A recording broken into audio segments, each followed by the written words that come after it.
So the original concept for this idea was, one, I wanted to make this really cool force imbued blade kind of sword anyway, and I was thinking that we only see Ezra the last time in one BBY when he yeets off with the Pergil and Thrawn in his classic on orange look, a couple extra battle damage shots from where he's been attacked, he's on an Imperial ship, and then we next see him 10 to 15 years later in the Ahsoka series in his very robe, heavily bearded kind of look, with nothing from his original kind of look other than maybe the base of the wrist comm sewn into the robes.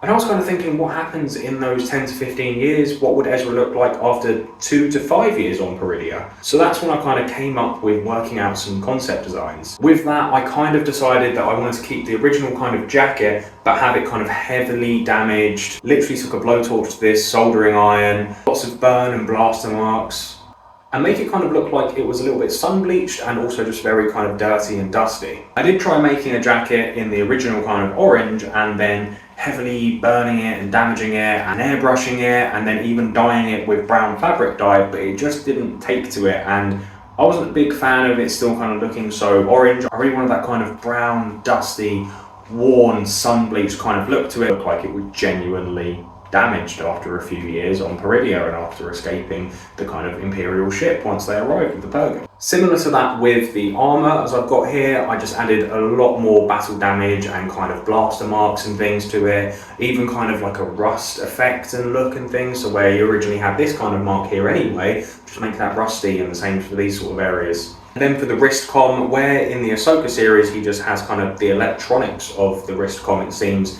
sewn into his robes, I wanted to kind of damage up his original wrist comm to make it kind of a midpoint between the two. I took one of the test printed pieces from the hologram look that I did, and I just kind of cut out where the buttons are, damaged it up a bit, and put in some electronics from just some spare electronic bits I had around as a circuit board. Used the same fabric that I have for the full Peridia robes and just did it as a torso area. And I think this kind of gives it quite a Clone Wars-y look. I've always thought that Ezra's kind of armour up here anyway does have like a Clone Wars aspect to it, that I think between seasons 2 and 3 he's just picked up as a rebel, kind of found some stuff and repainted it and kind of made it his own a little bit. So I've always thought that kind of aspect anyway, and then having these robes in this sort of fashion just gives that sort of aspect.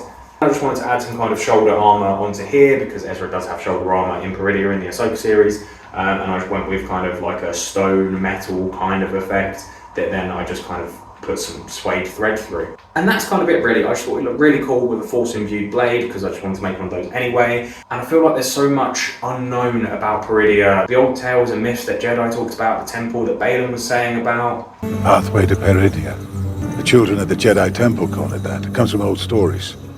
Fairy tales. It's not Mortis or the birth of the Force, but it definitely seems like Jedi were there, as well as Dathomir witches, and it's something to do with Mortis gods. So going back to the birth of the Jedi, the 25,000 years before, I was thinking that it might be cool for Ezra to have a force-imbued blade. I saw some art of late last year and I just decided I wanted to make it. So after a lot of trial and error and working out how to make it, I've finally done it. So this is kind of a prototype for myself, force-imbued blade, based off of the High Republic sort of era, before lightsabers, kind of force-imbued blade, pretty self-explanatory.